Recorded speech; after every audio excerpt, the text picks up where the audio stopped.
Voilà, on va juste faire une courte prière encore avant de commencer. Merci notre Dieu, effectivement, pour ce beau jour très très ensoleillé. Et j'espère que ce soleil brille dans notre cœur et va briller dans quelques instants à la lumière de toi, Christ, qui a tant fait pour l'humanité et pour nous. Permets que ces quelques minutes, ces quelques instants soient de nature à édifier ton nom dans nos cœurs et élever le nom de Christ dans nos vies pour toujours. C'est la grâce que nous te demandons. Au nom de Jésus-Christ, Amen. Amen. Voilà, on raconte l'histoire d'un missionnaire protestant. C'est un Anglais, Hudson Taylor. Je ne sais pas si ça vous dit quelque chose. Peut-être que vous l'avez déjà étudié dans vos études. Hudson Taylor, il voyageait beaucoup en Chine. On parle de la Chine pour d'autres choses. Et il a dit un jour à ses étudiants, donc en parlant à mes étudiants, je leur demandais quelle était la vallée la plus longue. Quelle était la vallée la plus longue? La plus longue, la plus large et la plus peuplée au monde. Alors, ces étudiants de répondre, écoutez, prof, peut-être la vallée du Yangtze, en Chine. Je ne suis jamais allé en Chine, il paraît que c'est une très très très grande vallée. Ou alors celle du Congo, en Afrique. Ou alors celle du Mississippi, qui paraît-il aussi est une très grande vallée aux États-Unis. Bon, eh bien ce n'était aucune des trois. La vallée la plus longue, elle est écrite dans la Bible. C'est curieux quand même. Et elle est écrite au psaume 83. Si vous avez vos Bibles, je vous recommande fortement de les ouvrir. Psaume 83. Nous allons voir ce qu'écrit le psalmiste, psaume 83. Curieux quand même que la géographie n'arrive pas à prendre le pas sur la Bible. Psaume 83, psaume 84. Et vous trouvez au verset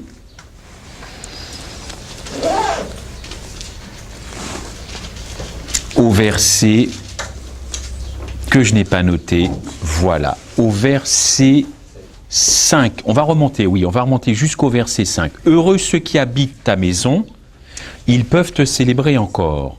Heureux ceux qui placent en toi leur appui, ils trouvent dans leur cœur des chemins tout tracés, lorsqu'ils traversent la vallée de Baca.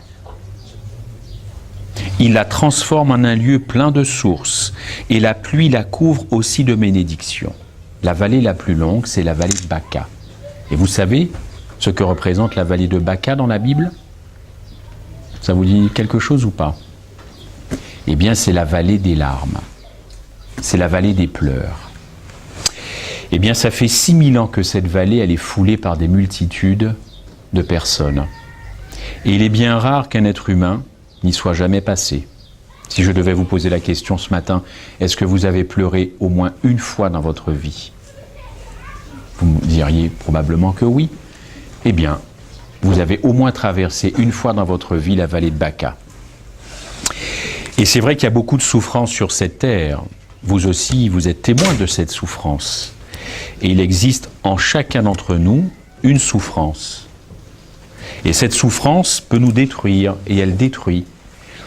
Elle peut nous entraîner dans une spirale infernale, jeunes comme adultes, évidemment.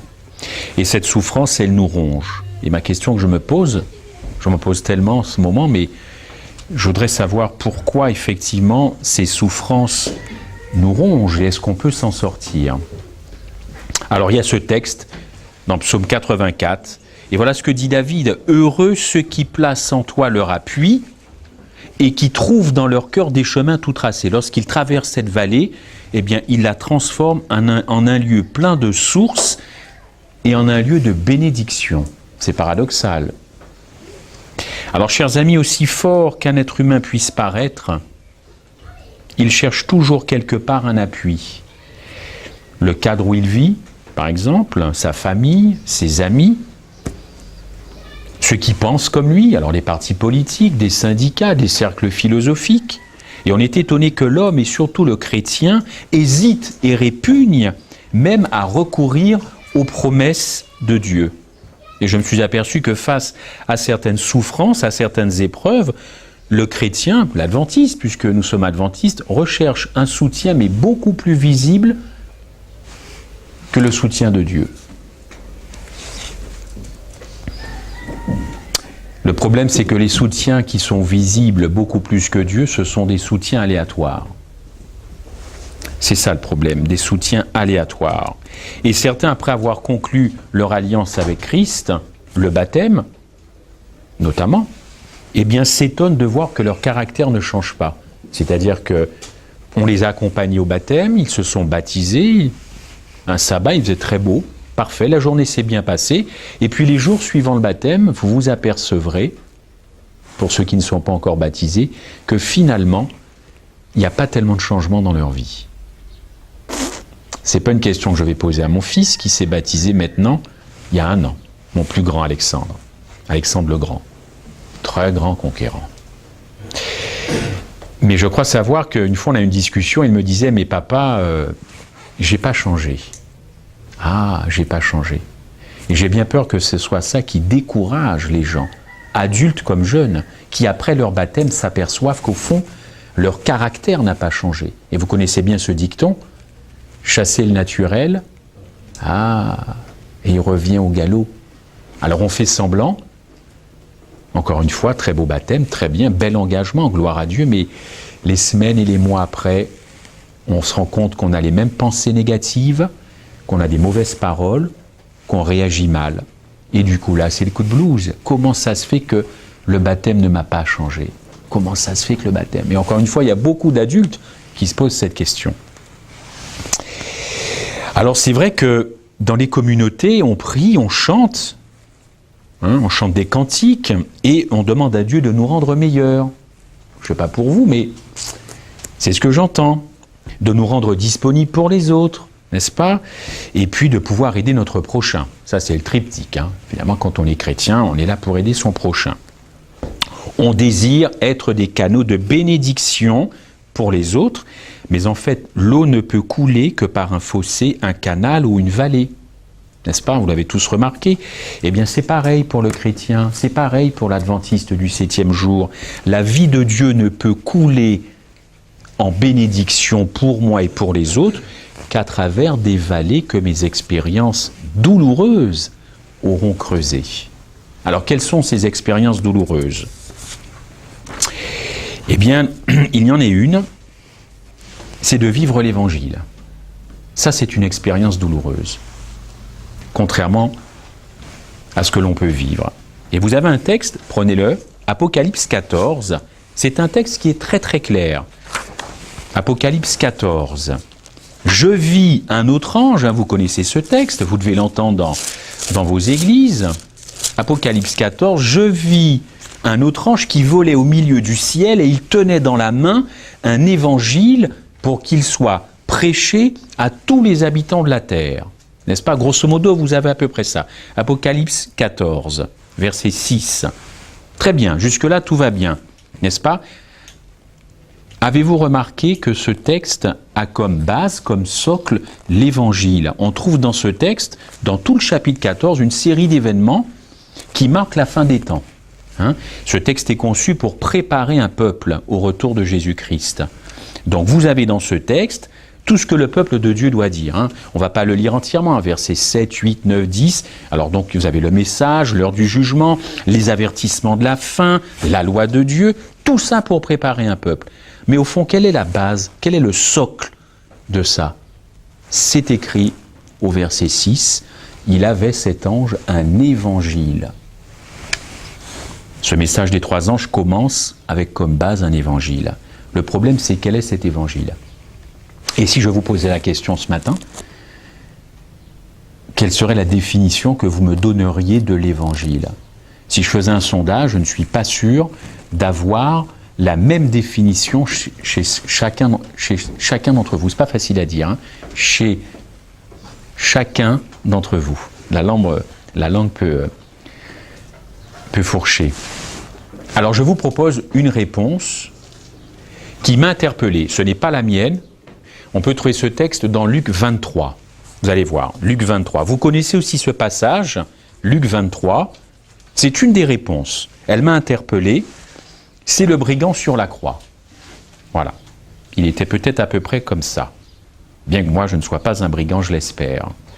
Et le texte nous dit que le brigand dit au verset 40, à l'autre crucifié, Calmos, avec les mots d'aujourd'hui, Calmos, n'insulte pas l'autre qui est crucifié sur une croix, entre nous. Arrête de l'insulter. Vous avez ça au verset 40. Et vous remarquerez que celui qui dit à l'autre de ne pas insulter le Christ reconnaît qu'il mérite d'être là. Il reconnaît. Il sait que sa vie n'a pas été correcte, qu'il a dû faire quelque chose qui méritait la mort. Et il va recevoir la mort. Mais seulement à ce moment-là, alors qu'il est en train de dire à l'autre « cesse d'insulter cet homme au milieu », parce que finalement, si on est là, c'est qu'on mérite la mort, il est en train de prendre conscience que celui qui est au milieu, lui, ne la mérite pas. Et à ce moment-là, il pressent qu'il a affaire à quelqu'un qu'on appelle le Messie, et donc qui était attendu, qui est toujours attendu par le peuple juif. Mais pour nous chrétiens, il est venu sur terre une première fois. Eh bien voilà, les jeunes, mes amis, peut-être quel est le germe de l'Évangile? C'est que nous ne méritons pas le ciel. Personne sur cette terre, depuis Adam, ne mérite d'aller au ciel. Personne. Mais en revanche, nous pouvons demander à Dieu d'aller au ciel avec lui. C'est ça l'Évangile. Ne rien mériter, mais oser demander. Et si nous pouvons demander, eh bien c'est grâce à Jésus-Christ, évidemment. Alors il est temps, et je le répète très souvent dans mes messages, il est temps d'avoir une vie chrétienne remplie de victoires. Non pas pour avoir des mérites pour aller au ciel, puisque nous ne méritons rien, je viens de le dire, mais au nom du sang qui a coulé à Golgotha, nous pouvons réclamer ce que Christ a fait à la croix. Je ne sais pas comment vous, aujourd'hui, vous envisagez la croix. Je serais curieux de le savoir, on n'aura pas le temps ce matin, mais j'essaie, quand je vous regarde, de m'imaginer comment j'étais à l'époque. J'étais en Haute-Savoie, à Annecy, ou alors à Caen, dans le Calvados. J'étais déjà lycéen, étudiant à la fac et tout. Et si on m'avait posé la question à cette époque-là, je ne sais pas ce que j'aurais répondu. Mais moi, je voudrais vraiment savoir comment vous envisagez Golgotha. Bon, peut-être qu'à travers ces lignes, vous allez dessiner un certain nombre de choses. En tout cas, vous avez un autre verset dans la Bible, « Tu lui donneras le nom de Jésus ». Tu lui donneras le nom de Jésus, c'est lui qui sauvera son peuple de ses péchés. L'œuvre de Jésus-Christ était de sauver le peuple de ses péchés et non pas dans.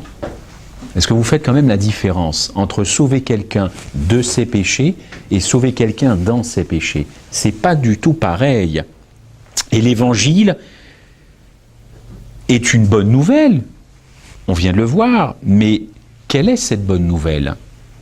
Si la seule bonne nouvelle de l'Évangile consiste à pardonner, et moi j'imagine qu'entre vous, vous vous êtes déjà pardonné, vous avez peut-être probablement grandi ensemble dans cette Église, mais si l'Évangile ne consiste qu'à pardonner, les autres qui vivent autour de moi, est-ce que c'est une bonne nouvelle? Moi, j'ai jamais questionné ma femme. Est-ce que c'est une bonne nouvelle pour elle que je sois son mari?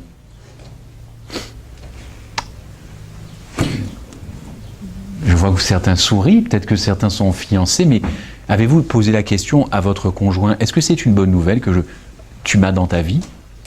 Bon, a priori, vous allez me dire, on est mariés, évidemment. Mais le temps passe, et puis aussi l'usure du couple. Vous n'êtes pas encore mariés, mais ça va venir, et ça aussi, il va falloir l'entretenir. Comme la relation avec le Christ, ça s'entretient. Si la seule bonne nouvelle de l'Évangile, c'est de me pardonner, les autres qui doivent vivre à côté de moi, encore une fois, mes parents, mes voisins, mes copains, mon prof, les gens de l'Église, si cet Évangile ne m'a pas transformé, mais pour ces gens-là, c'est pas une bonne nouvelle, l'Évangile. Ça peut pas être une bonne nouvelle de me supporter avec mon sale caractère. Alors, l'Évangile, ce serait quoi? c'est pas que le pardon, il faut penser aussi aux autres qui vivent. Eh bien, une vie transformée, je pense que c'est ça la clé qui peut attirer les gens. Je pense que c'est ça. Si vous voulez, dans Damary, si je marche en vous quittant tout à l'heure, les gens qui me croisent ne peuvent pas savoir que je suis chrétien, ne peuvent pas savoir que je vis l'Évangile. Mais une parole, un regard, une mauvaise situation où j'arrive à calmer la chose, comme on dit, ils vont peut-être deviner, ils vont peut-être se dire, tiens, c'est bizarre, cet homme, cette femme, ce jeune ne réagit pas comme il aurait dû réagir. Les gens ne peuvent pas lire, c'est pas marqué sur notre front que nous sommes adventistes ou chrétiens. Mais seulement par mon comportement, quelque chose pourrait les interpeller. Évidemment, évidemment. Et il y a une phrase que vous connaissez bien dans un livre, dans Parabole de Jésus. Je ne vais pas citer l'auteur parce que j'imagine que vous connaissez l'auteur. Voilà ce que dit l'auteur de cette phrase. Lorsque le caractère de Jésus-Christ sera parfaitement reflété dans son peuple, alors il reviendra réclamer son peuple. C'est terrible cette citation. Et elle est interpellante, elle est même embarrassante pour certains, parce que ça veut dire que quelque chose doit se passer dans le peuple de Dieu avant que Jésus revienne. Or, on nous a toujours enseigné qu'une date est fixée, que seul Dieu connaît.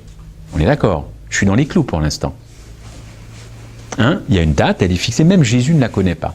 Mais là, on a quelqu'un qui connaît bien l'Évangile et qui nous dit, lorsque le caractère de Jésus, toi qui me regardes, lorsque le caractère de Jésus, malgré la couleur de ta peau, sera reflété dans ton caractère, Jésus va revenir. Énorme responsabilité, mon frère. Dès aujourd'hui, tu es mal. Parce qu'il va falloir qu'aux yeux de tes camarades, on voit le caractère de Christ en toi, derrière tes lunettes. Tu es très mal. Et c'est valable pour nous les adultes, pour ceux qui te côtoient, tes parents, tes grands-parents, je ne sais pas s'ils sont adventistes. Et oui, je suis venu vous dire ça. Cher, vous êtes mal. Parce que dès maintenant, en ce sabbat 8 juin, il va falloir que les gens qui vous côtoient, non seulement se disent que l'évangile de la Bible est une bonne nouvelle, mais qu'ils voient à travers cet évangile la beauté de Jésus-Christ dans ses merveilleux visages féminins. Vous voyez la responsabilité ? Oui, chers frères et sœurs, cette citation suggère que Christ a besoin de voir dans son peuple qu'il aime à la mort, eh bien, son propre caractère. Et à partir de là, alors pourquoi Dieu veut voir dans son peuple son caractère? Eh bien, simplement parce qu'il se joue actuellement, et depuis 1844, selon une prophétie de Daniel 8, il se joue un procès au ciel. Vous connaissez comment se jouent les procès sur terre. Vous avez donc un accusateur, vous avez un juge, et vous avez l'accusé. Et tout ça, ça se déroule sur 2, 3, 4 jours, 5 jours, une semaine. Ça dépend finalement de l'importance de ce procès. Et en ce moment, si vous suivez un peu l'actualité, depuis un bon moment, tous les jours aux informations, ce sont des procès et des procès.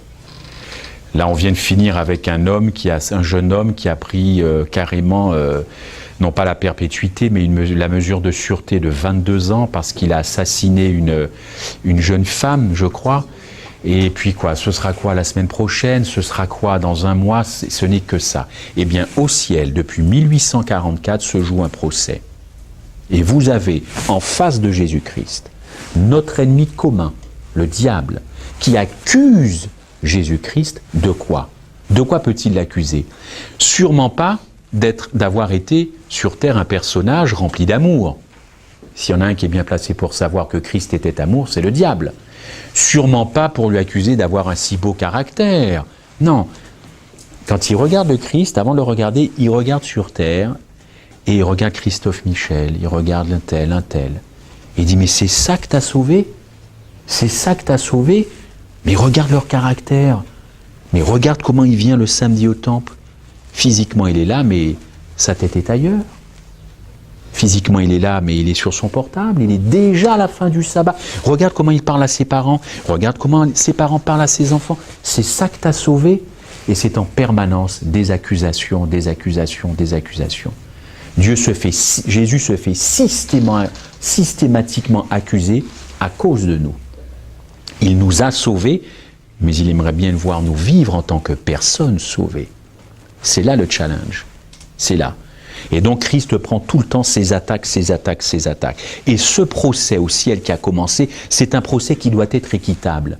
Nous, sur terre, on n'arrête pas d'entendre à la télévision « Je veux un procès équitable, je veux qu'on me rende justice, je veux ci, je veux ça ». Mais au ciel, c'est pareil. Il faut que ce soit 10 milliards de fois plus équitable. Il faut que Christ puisse répondre à Satan « Ouais, mais tu es en train de l'accuser, seulement mon sang a coulé pour lui, et regarde, je suis en train de le transformer. Je suis en train de le transformer. » Qu'est-ce que vous voulez que Satan réponde à ça ? Son bec est cloué. Mais seulement il n'a dit jamais son dernier mot. Et le lendemain matin, et le surlendemain, et il va continuer. Regarde comment il parle, regarde ce qu'il mange. Regarde, il va chez le KFC. Regarde les litres de soda qu'il s'enfile. Qu'a-t-il fait de la réforme sanitaire ? Oui. Et le Christ prend ça, il prend ça, il prend ça, il prend ça. Et il répond à Satan, il répond « Je suis en train de le transformer, je l'aime, il m'appartient. » Mais c'est long ça. Et nous, on ne s'en aperçoit pas. On ne s'en aperçoit pas, on fait notre vie. Voilà. Mais il se joue un procès terrible au ciel. Chers frères et sœurs, l'Évangile, c'est une force, c'est une puissance de transformation. Quand j'étais au lycée, tout ce qui était physique, chimie, tout ça, c'était vraiment pas mon truc. Hein. C'était une galère pour moi d'aller dans ces matières scientifiques, mais bon, il fallait bien que j'ai mon bac et tout. Et puis on faisait toujours des trucs en chimie. Je voyais la chose se transformer. Vous prenez du liquide que vous mélangez avec un autre liquide, ça donnait un machin, le machin retransformé. On voyait une transformation, un machin bitin.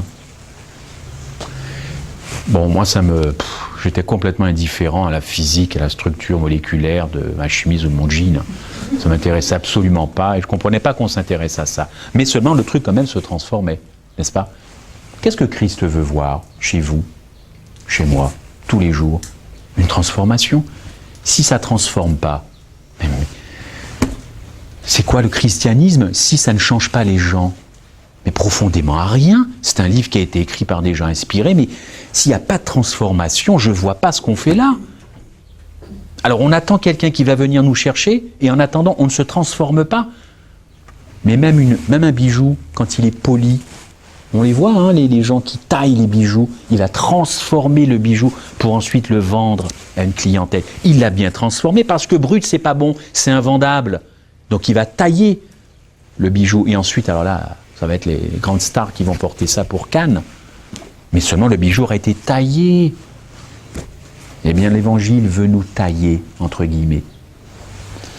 L'Évangile a réécrit l'histoire.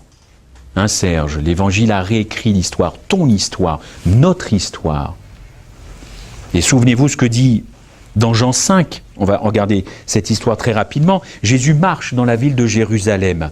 Il se dirige vers la ville basse. Il marche dans des petites rues vers une piscine, non pas celle de Damarie, mais celle de Bethesda. Il y avait beaucoup de monde, beaucoup d'effervescence, des malades, des aveugles, des boiteux, des paralytiques. Tout le monde attendait une guérison hypothétique auprès de cette piscine. On pensait qu'un ange venait et ça frémissait et hop, ça y est, c'était la guérison.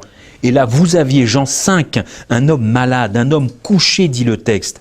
Il ne pouvait même pas marcher avec des béquilles. C'est pour vous dire son impotence, même pas des béquilles. 38 ans comme ça, non mais vous imaginez, 38 ans couché par terre. Et là, il voit passer un homme, Jésus-Christ. Est-ce que cet homme avait fait des choses négatives dans sa vie pour être atteint, puisque c'était ça la pensée de l'époque. Si vous étiez impotent, aveugle, machin, c'est que vous aviez fait quelque chose de négatif et vous étiez puni par Dieu. On ne sait pas, on ne le sait pas. Jésus-Christ ne rentre pas dans ce débat-là. Il va le voir, il tourne ses regards et il lui pose la question « Veux-tu être guéri ?» Mais quelle question ? Enfin moi, écoutez, j'aurais été le paralytique, j'aurais dit à Jésus Sans blague. Bien sûr que je vais être guéri. Non mais ça fait 38 ans que je suis couché par terre, j'attends que ça. Tu viens me voir, tu me demandes si je vais être guéri. Ah, c'est pas de la blague, oui, oui. Ah ben ça m'intéresse d'être guéri. C'est quand même une étrange question. Quand celui qui peut vous guérir vous pose la question, vous avez quand même le droit d'être étonné. 38 ans paralysé, mais nous on ne supporterait même pas 3 jours couché par terre. Faites l'expérience, restez 3 jours couché dans votre chambre. On va venir vous déloger, on va vous dire il y a un problème, faites venir le SAMU ou le psy. 38 ans couché par terre. Alors lui, il voulait vraiment être guéri, n'est-ce pas? Le pardon, c'était pas ce qui l'intéressait. C'était une guérison physique. Christ va lui donner une guérison physique et va l'accompagner aussi en lui disant ne pêche plus. A contrario, Luc 9, autre histoire dans la Bible, Luc 9, là nous sommes près d'un lac, celui de Galilée, dans un pays qui s'appelle Gadara. Un démoniaque accueille Jésus et lui dit « Qu'y a-t-il entre toi et moi ?» N'est-ce pas? Vous connaissez ce texte. « Je t'en supplie, ne me tourmente pas. » Autrement dit, le démoniaque est en train de dire à Jésus-Christ « Oh, ciao, bye bye. Ne viens pas dans mes affaires, laisse-moi tranquille, laisse-moi comme je suis. » Le souci, c'est que Jésus-Christ va faire la différence entre l'homme et les démons qui possèdent l'homme. Donc Jésus va guérir cet homme. Seulement, c'est pas ça le problème dans cette histoire. Je ne suis pas venu vous dire que Jésus était un thaumaturge, c'est-à-dire qu'il guérissait. Il en a beaucoup guéri de gens. Moi, ce qui m'intéresse dans cette histoire de Luc 9, c'est les gens qui sont autour. Parce qu'imaginez cette même scène, aujourd'hui, ou avant, on est tous télétransportés, comme Star Trek. On repart à cette époque-là. Et nous sommes témoins de cette scène. On voit Jésus-Christ, le démoniaque dit non, non, non, non, non. Et Jésus dit non, non, je sais. C'est pas Fumin 3 qui parle, je vais d'abord enlever les démons et comme ça tu seras guéri. Et nous on est tous là dans cette scène. Eh bien Luc 9 est en train de nous dire que les autres qui étaient à côté n'ont pas voulu être guéris. Pas parce qu'ils étaient possédés. Ils n'ont absolument pas voulu bénéficier de la présence de Jésus-Christ pour que Jésus-Christ les guérisse aussi. Le texte est très très clair. Ce qui tourmente les témoins de cette scène, c'est l'argent qu'ils perdent. Vous connaissez ce texte. Ils disent au verset 36, même à Jésus-Christ, « Rentre chez toi, tu nous gênes, tu perturbes nos affaires. » Autrement dit, aujourd'hui, avec un langage local, « Tu es un problème pour nous. Va-t'en, va-t'en, Jésus. » Jésus-Christ est parti. Ils ne voulaient pas être guéris de leur mauvais caractère, de leur mauvais penchant. Je ne sais pas, je ne peux pas inventer, j'y étais pas. Mais seulement, ils ne voulaient pas de la guérison que Jésus-Christ était prêt à leur accorder. Alors la question que je vous pose ce matin, et que je me pose aussi à moi, et à chaque fois que je peux rencontrer des gens aussi sympathiques que vous, avec des visages charmants, oui, là ça fait plaisir, hein, je ne suis pas venu pour rien. Est-il possible que nous ne voulions pas de la guérison que Jésus-Christ nous offre? Je suis sûr, je ne vous connais pas, mais je suis sûr que vous avez une vie personnelle, vous avez des relations, vous avez des amis, vous vous fréquentez en dehors de l'église. Donc vous avez quelque part dans votre cœur un petit jardin secret. Et je ne suis pas venu ce matin vous demander de me dire ce que vous avez. Mais probablement qu'il y a des blessures, probablement qu'il y a des rancœurs, probablement qu'il y a de l'amour aussi. J'espère qu'il y a de l'amour entre vous, de l'amitié, sincère, fort. Et puis peut-être aussi des petites chamailleries à une époque, voilà. Bon. Il faut faire table rase de tout ça. Table rase de tout ça. Et ça, c'est Christ qui peut guérir toutes ces plaies. Et vous, ce que vous voyez comme ce que nous voyons, parce que maintenant vous êtes grands, eh bien il faut aussi que tout ça, ça se guérisse, avant que Jésus-Christ revienne. Avant. De grâce, pitié. Faisons tous nos efforts pour demander à Christ de faire table rase de tout ça. Demandons à Jésus-Christ la guérison de nos pensées négatives, de nos mauvaises habitudes, de nos mauvaises attitudes et de nos idolâtries en général, et quelles qu'elles soient, nous en avons tous peu ou prou. Il faut être honnête pour le reconnaître. Pour vous, mesdemoiselles, ça peut être, je ne sais pas, je suis un homme. Alors vous avez peut-être votre coquetterie, tout ce qui peut vous mettre en valeur, n'est-ce pas? Et pourtant, une femme simple est une beauté puisque c'est Dieu qui l'a créé. Et puis pour les hommes, messieurs, aussi pareil, c'est tout ce qui peut nous mettre en valeur, nous faire bomber le torse parce qu'on est les meilleurs et que les femmes n'ont jamais rien compris. Eh bien oui, ben tout ça, ce sont des obstacles. Je sais, ça fait sourire, mais bien sûr, bien sûr.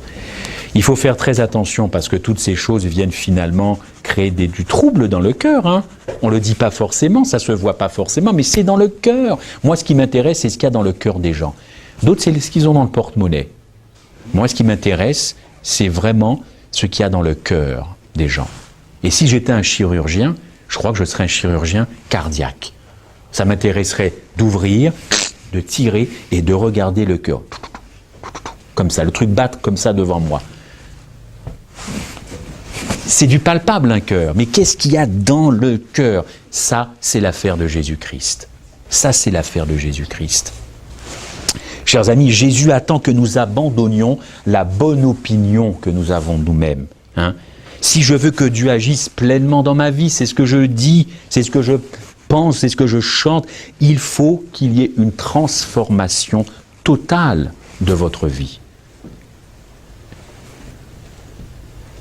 Et quand on dit que Jésus-Christ nous couvre de sa justice, la Bible souvent emploie un terme, le manteau, comme un manteau. Être couvert de la justice du Christ, c'est effectivement, il y a un rapport avec la justification par la foi. Par le baptême, nous acceptons son sacrifice. Mais être couvert de la justice du Christ, il y a d'autres textes qui disent, c'est revêtir le caractère du Christ. C'est pour ça que je vous parlais tout à l'heure de ce qui est plus important. Il n'y a que ça qui va monter au ciel. Vous le savez ? Que ça, notre caractère. Voilà, tout le reste, ça ne peut pas monter. Les vélos, l'argent, les comptes en banque, KFC, ça va disparaître. Oui, je fais une fixation sur KFC. Vous avez remarqué? Ah ben oui, McDo c'est fini. Maintenant c'est KFC. Le monsieur là, avec des boucles et tout là sur le machin. Hein? Donc ça ne peut pas monter. Tout ça, ça va se détruire. Quand je passe le soir à la Défense, qu'on voit ces beaux, ces gratte-ciel, tout illuminé, mais en quelques secondes, même pas, tout va s'écrouler. Et nous, chrétiens, nous le savons, que tout ça, ça va. Alors notre caractère, c'est vraiment très important pour le Christ. Et il n'y a que ça qui va monter. Alors, il faut que ce caractère soit transformé. Encore une fois, cette question de Jésus-Christ, veux-tu être guéri ? Avec le recul et la réflexion, on s'aperçoit que c'était une excellente question de Jésus-Christ. Parce que la réponse, elle n'est pas forcément évidente. Vous avez des gens, des chrétiens, des adventistes, qui ne souhaitent pas être transformés par l'Évangile. Ils aiment l'Évangile. Intellectuellement, c'est bon. Oui, ils y croient. C'est inspiré. Il y a eu des prophètes, il y a eu des personnages. Mais la transformation, ça ne les intéresse pas. Parce qu'ils pensent qu'ils peuvent traverser toute une vie comme ça et finir dans un cercueil. Ce n'est pas un souci. C'est un gros souci pour le Christ de voir des chrétiens qui ne sont pas transformés. Ça veut dire que sa parole n'est pas une puissance. C'est juste des phrases en noir et blanc et c'est de la lecture. Mais c'est de la lecture bidon si ça ne transforme pas ma vie. Prenons un autre livre. Il y a des livres aussi intéressants peut-être. C'est ça, la puissance de transformation. Je suis toujours interpellé. Hein. Moi, quand je vois des gens, ils n'ont pas changé. Hein. Je parle pour moi, hein. Aussi, surtout.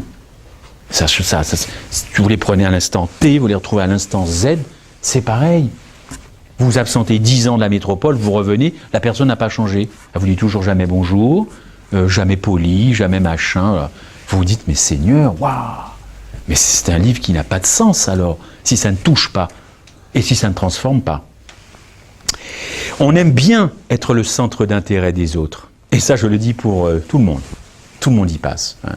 Les flashs, ça, on aime bien être le centre d'intérêt. Mais Jésus me dit, cesse d'être le centre d'intérêt. Veux-tu être guéri aussi de ça? Ça s'appelle l'égocentrisme, hein, dans le dictionnaire. N'est-ce pas? Et on se rend bien compte pourtant que la croissance spirituelle, elle est cruciale pour le chrétien. Il faut abandonner certains comportements, il faut abandonner certaines façons de penser, il faut abandonner beaucoup de choses pour se laisser remplir par la vie de Jésus-Christ. Est-ce que vous avez déjà assisté à des obsèques d'un drogué? ou d'un alcoolique? Non, enfin, c'est indiscret comme question, alors gardez la réponse pour vous, hein. Je n'ai rien à voir dans vos relations, et surtout dans ces moments-là, mais si vous assistez aux obsèques d'un drogué, là il est dans le cercueil, il est là, et est-ce que vous passez à côté de lui en lui disant t'en veux encore un peu de poudre? Parce que celle-là c'est de la bonne, elle vient de Colombie. Non, il ne va pas répondre. Mais il est mort, hein. Mais il est mort aussi à la drogue, hein, et à la poudre, qu'elle vienne de Colombie ou d'ailleurs. Il est mort à la drogue. La drogue l'a peut-être fait mourir, mais il est mort à la drogue. Eh bien, il y a des textes de Paul qui nous disent que nous sommes morts au péché. C'est marrant. Autant vous pouvez croire que celui-là, il ne réclamera pas, il est mort. Mais autant il y a beaucoup de gens qui ont du mal à croire que nous sommes morts au péché. Paul le dit, vous êtes morts au péché. Le péché n'aura pas d'influence sur vous. Il n'y aura pas de puissance du péché si vous marchez tout le temps avec Christ. Alors on va essayer de voir ça. Curieux quand même ce que Paul dit, puisqu'on baigne dans le péché.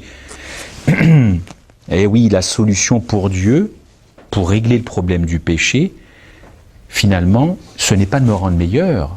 Vous avez des gens qui disent qu'ils attendent de Dieu que Dieu les rende meilleurs. Je ne sais pas s'ils le pensent. Je ne suis pas leur directeur de conscience, mais seulement le problème, c'est que Christ, il veut frapper à la racine du péché. Il ne va pas s'arranger avec le péché pour nous rendre meilleurs. Vous comprenez ce que je veux dire? Il veut couper le péché. C'est ça, le grand objectif de Christ, quand il est mort sur cette croix. Entre autres, nous réconcilier, nous aimer, montrer le caractère de Dieu, mais surtout enlever une puissance qui s'appelle le péché avec un grand P, comme j'ai souvent l'habitude de le dire. Nous devons abandonner cette propre justice qui fait qu'effectivement, on se croit quand même intéressant, on se croit quand même important, et attention, je ne dis pas que nous n'avons pas de valeur aux yeux de Dieu. Nous avons beaucoup de valeur, beaucoup de prix.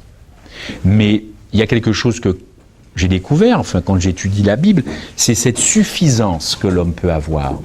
Cette suffisance, ça s'appelle de l'orgueil. Eh bien ça ne peut pas marcher. Et souvent nous ajoutons à notre foi nos œuvres, n'est-ce pas?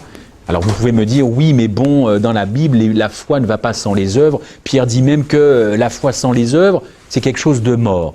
Mais moi j'aimerais qu'on examine nos œuvres. Comment sont motivées nos œuvres? Par quoi sont-elles motivées? Et quand vous fouillez un petit peu dans les œuvres que vous faites, vous et moi, ça part d'un bon principe. On part dans l'absolu que ça part d'un bon principe. Mais quand on fouille vraiment, cherchons à savoir pourquoi nous faisons les choses, plutôt que de les faire automatiquement. Et vous arriverez peut-être avec une introspection à voir qu'il y a quand même un germe d'égoïsme. Il y a quand même, en tout cas, la recherche, comme je dis souvent, d'un retour sur investissement. Je fais quelque chose parce que j'attends de la main droite ce que j'ai donné de la main gauche. Cherchez à savoir. Je ne suis pas en train de vous dire, oh là là, de nous terroriser, de tout analyser dans ce que nous faisons, mais dans les grandes œuvres que nous faisons, vis-à-vis des autres et tout, cherchons, je m'inclus, à savoir pourquoi nous faisons telle ou telle chose. Est-ce que c'est pour qu'on nous remarque? Est-ce que c'est pour monter? Je ne sais pas. Cherchons à savoir. Chers frères et chers amis, chers frères et sœurs, oui, je m'en vais. C'est quelque chose que j'ai l'habitude de dire.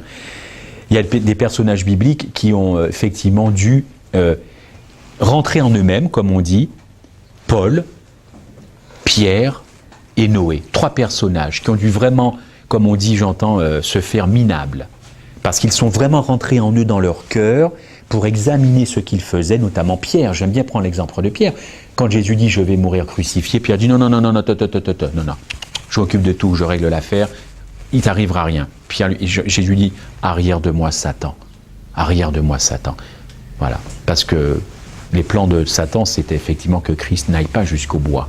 Et Jésus est allé jusqu'au bois. Et après, Pierre, vous connaissez le reniement, combien de fois? 3 fois. Et il a pris sur lui, parce qu'il s'est aperçu qu'il avait perdu de sa superbe, le superbe Pierre. Voyez? Nous souffrons, c'est vrai, peut-être pas vous, mais en tout cas, nous souffrons et Jésus-Christ souffre. Si on regardait davantage aux souffrances de de Jésus-Christ, eh bien nous changerions.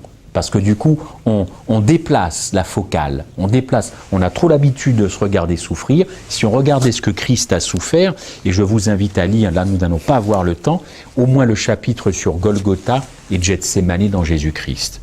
Ah, c'est sûr que si vous lisez ça ce soir, avant d'aller vous coucher, ça va vous remuer la nuit, bien qu'elle soit probablement étoilée, celle qui arrive, mais ça va vous remuer.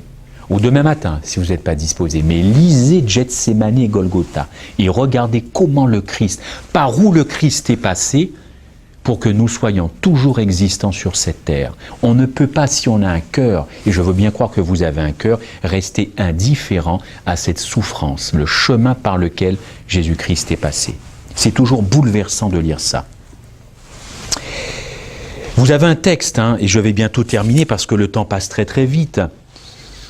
Vous avez un texte, Christ souffre, je vous l'ai dit. Il souffre parce qu'encore une fois, il ne voit pas forcément un peuple qui lui ressemble. Et il aimerait voir ce peuple. Et il le dit dans la Bible. J'ai trouvé un verset que vous connaissez, Jérémie 31, verset 22. Prenez-le, je vais vous le lire en même temps. Jérémie 31, verset 22. Dieu dit « Je mettrai ma loi en eux », un texte très connu, « et ils seront un peuple pour moi ». Quel est le temps employé dans ce verset? Quel est le temps? Présent, futur, imparfait. Je répète, je mettrai ma loi en eux et ils seront un peuple pour moi. C'est du futur, on est bien d'accord? Bon, c'est du futur parce que pour l'instant, ce peuple faillit. Ce peuple, il n'y est pas, si c'est du futur. Dieu a tout fait, mais ce groupe, ce peuple, n'a pas encore réalisé ses victoires. Alors comment est-ce possible d'obéir absolument et parfaitement au commandement de Dieu? Est-ce que c'est possible selon vous? Est-ce que c'est possible d'obéir parfaitement au commandement de Dieu? J'attends votre réponse, je ne partirai pas sans votre réponse.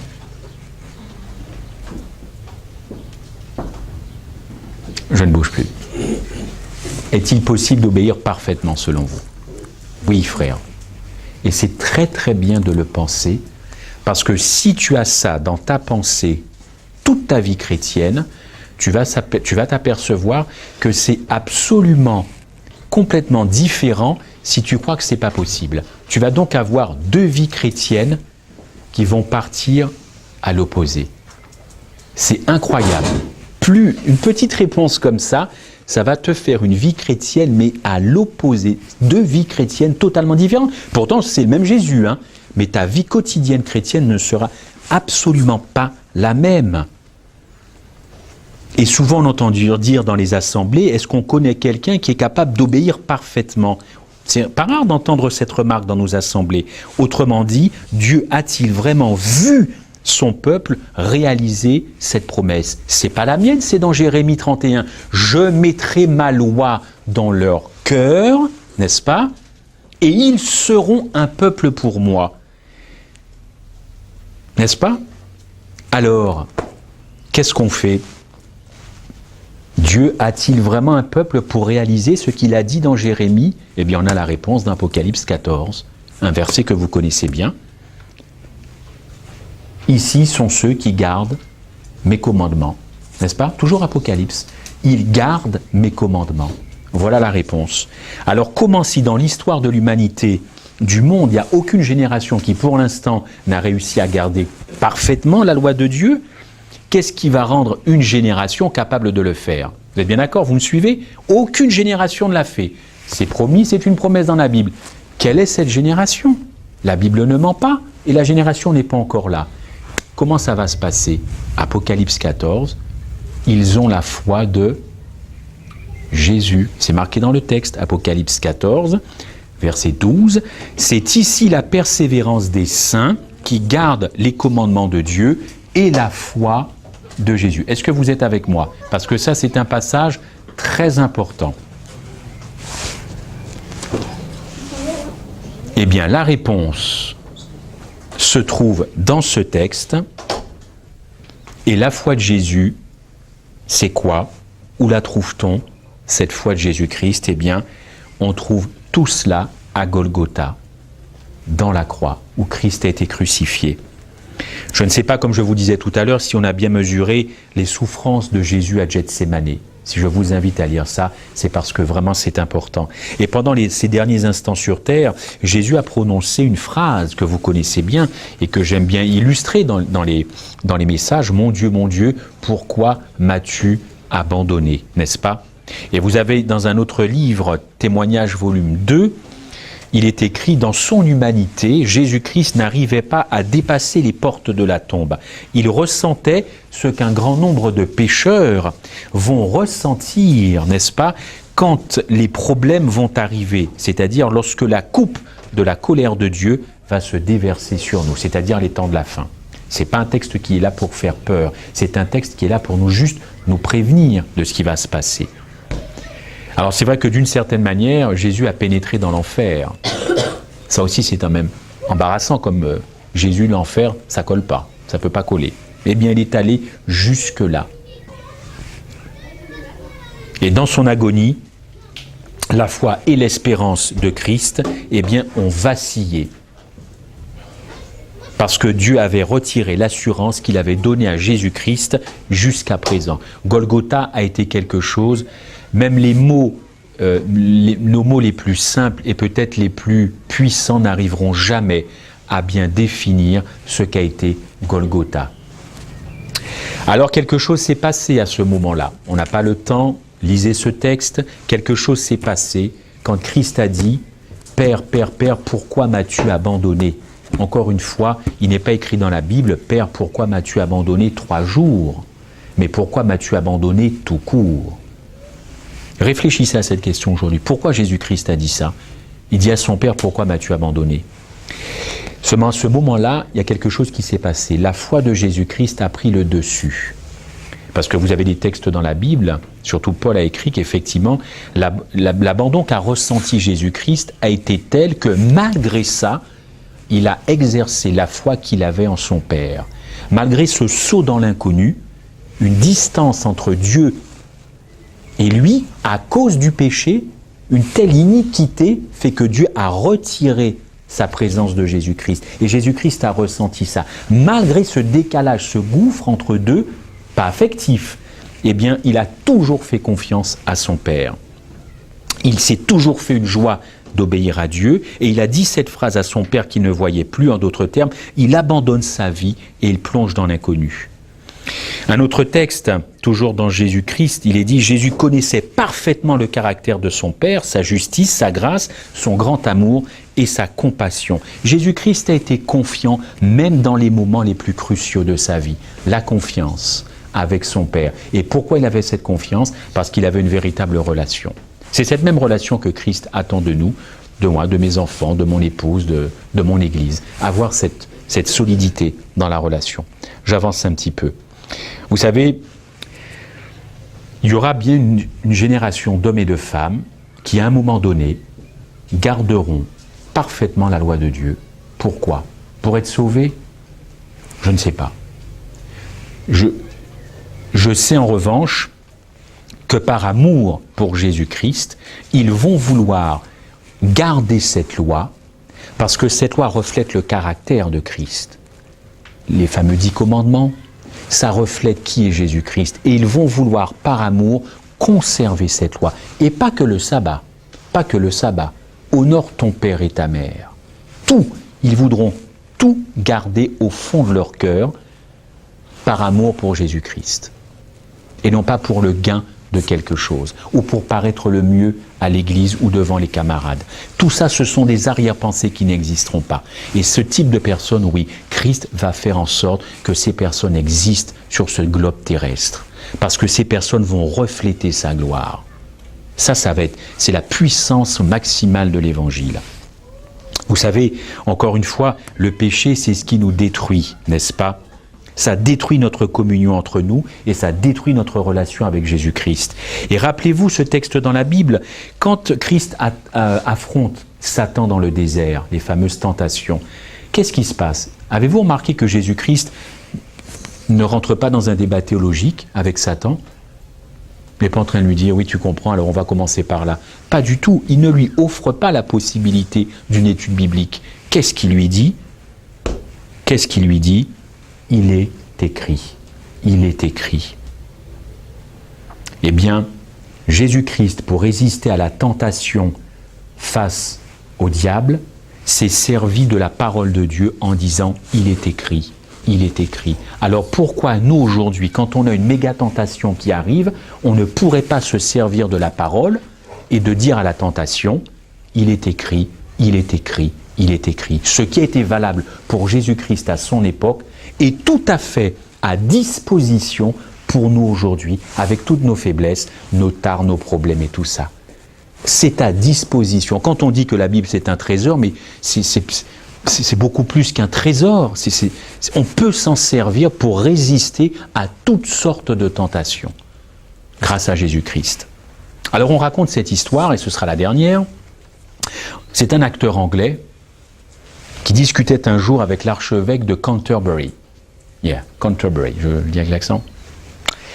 Dites-moi s'il vous plaît, comment se fait-il que sur la scène, donc c'est l'archevêque de Canterbury qui dit ça à l'acteur, comment se fait-il que sur la scène, vous touchez si fortement les gens, alors que nous, du haut de la chair, nous les touchons si peu? Triste constat. Réponse de l'acteur britannique, so British, il répond « Pardonnez-moi, mon Seigneur », n'est-ce pas? Mais la réponse est fort simple. Nous, les acteurs sur la scène, nous parlons de choses imaginaires, comme si elles étaient vraies. Mais vous, du haut de la chair, trop souvent, vous traitez les choses vraies comme si elles étaient imaginaires. Voyez le truc? Nous traitons trop souvent les choses vraies, c'est-à-dire non seulement les vérités, mais les promesses que la Bible te donne, nous donne, comme si c'était imaginaire et que ce n'était pas possible. Alors Dieu est un menteur. Qui oserait dire ça dans une église? Je prêche ce matin, Dieu est un menteur. Je vous assure qu'il y a un comité, même pas en fin de journée pour ce monsieur-là. C'est clair. Ok?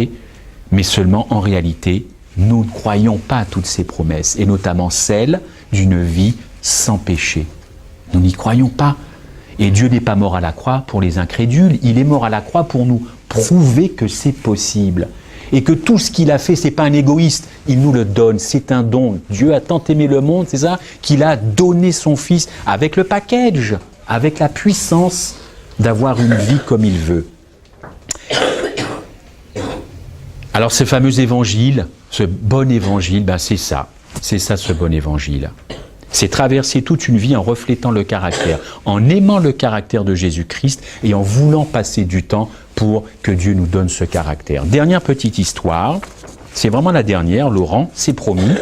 C'est une chrétienne qui téléphone à son pasteur et qui dit « Pasteur, il faut absolument que je vous voie ».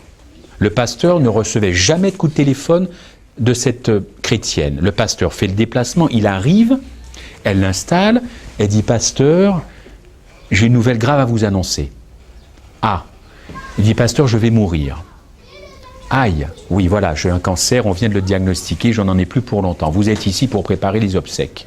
Ah, bon, pasteur, dans le cercueil, j'aimerais avoir ma robe blanche, celle avec laquelle je me suis fait baptiser. Le pasteur prend des notes, le moment est grave. Personne ne rigole. Pasteur, j'aimerais qu'au moment des obsèques à l'église, on chante ce cantique. Mon Dieu, plus près de toi.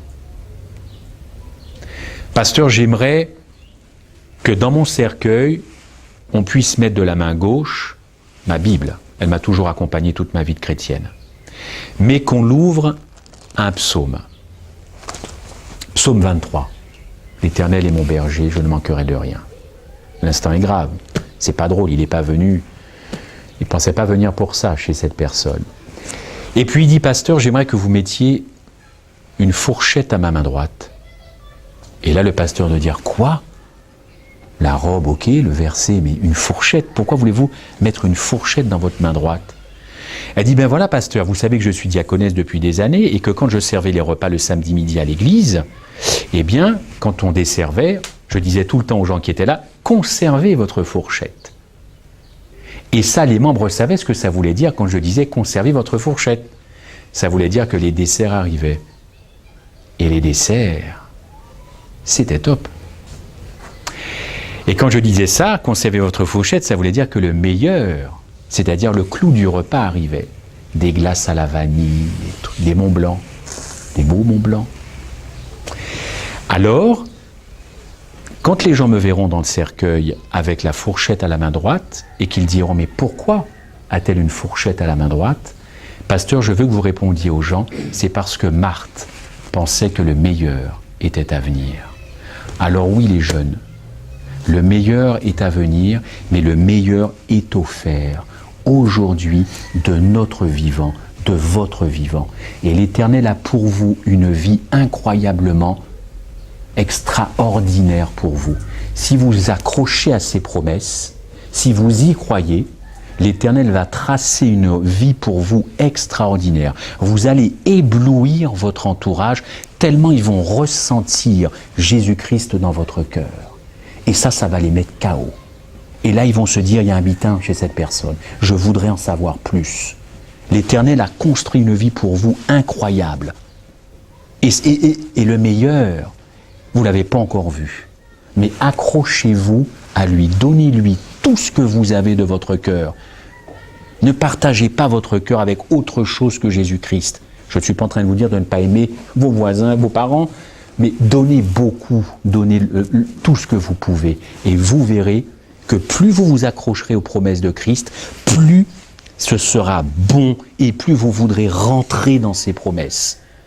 C'est tout ce que je vous souhaite pour moi et pour vous en ce jour. Que Dieu nous bénisse. Amen.